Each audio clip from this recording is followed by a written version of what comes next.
втора работилница Личен екслибрис се проведе дни преди началото на новата учебна година в детски отдел на регионална библиотека Петко Рачев Славейков в Велико Търново. Събитието, на което децата имаха възможност да си изработят собствен печат за книга, бе организирано със съдействието на талантливи творци от Движение на просветителите и доброволци към библиотеката и движението. Аз съм Елица Атанасова, но предпочитам да ме казвате Ели. На 18 съм, всъщност ще стана на 18 след 14 дена. Ще бъда пълнолетна и ще съм 12 клас, съжалявам. Вече ще завършвам, още не мога да го приема. Имам много интереси, както вече чухте, рисувала съм, вече не се занимавам толкова активно с рисуване, но много бих искала да продължа това собствено хоби. Имам изключително много хобита, но ако трябва да избера едно нещо, което да правя до края на живота си, без да спирам, това ще е четенето. Това ми е най-при сърце, защото по този начин човек се потапя в изключително много нови светове. И ви подстрекавам и вие да продължавате да четете и да бъдете все така любознателни и да изпробвате нови неща, както днес ще пробвате екслибриса. Аз пробвах за първи път екслибрис преди половин месец, точно тук в тази зала, като вас. И съм останала с невероятен спомен от това преживяване. В рамките на 3-4 часа да направиш свой собствен знак, който да отбелязва твоите книги, за мен беше много ценно и си го пазя и си го използвам с голямо удоволствие, така че ви пожелавам и вие днес така да си направите свой собствен екслибрис. А какво всъщност представлява екслибриса? Това, представете си, миниатюрна графика, която се отпечатва, както казахме, върху първата празна страница на книгата. И тя може да представлява най-често вашето име, вашата първа буквичка или някакъв знак, нещо, което много обичате, така че да показва, че книгата е ваша. Например, ако сте любители на животните, обичате котки, може да направите екслибрис с котка. Ако обичате природата, може да има някакъв природен елемент. Може да е цвете, може да е листо, дърво. Вие си преценявате.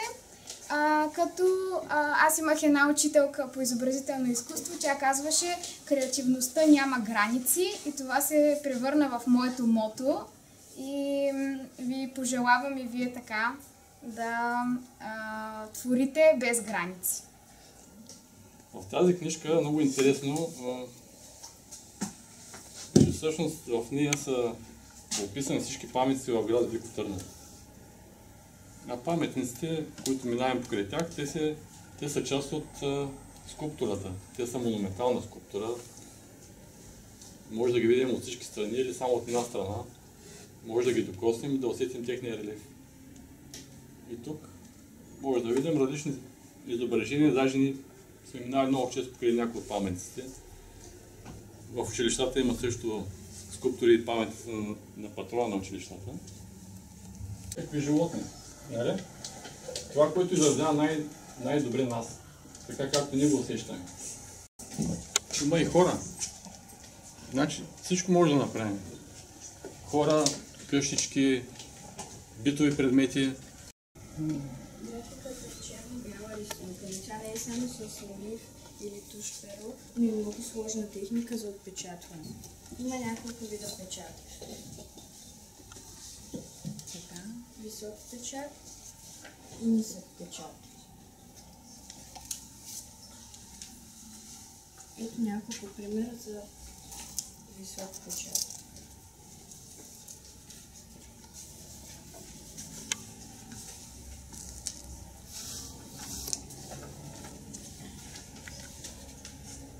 Село Новосел, Велико Търновско, Народно читалище наука, 1870.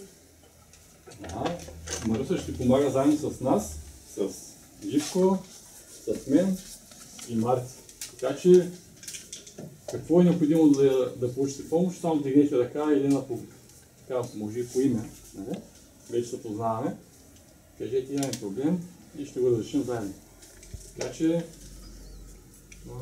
Не се съмнявам в страхотните работи, които ще се получат от вашата работа днес. Пожелавам ви приятна работа, да започнем. Малките творци впечатлиха художниците с внимателно подготвени проекти, а времето премина неусетно в оживена обмяна на идеи и техники. Художниците и доброволците споделяха своя опит и вдъхновени от графичното изкуство, а участниците в творческото предизвикателство се потопиха в процеса на създаване, учейки се и вдъхновявайки се едновременно. Да ви кажа интересен факт за Иван Вазов. За него са направени няколко екслибриса през годините, както за неговата лична библиотека, така и в негова чест.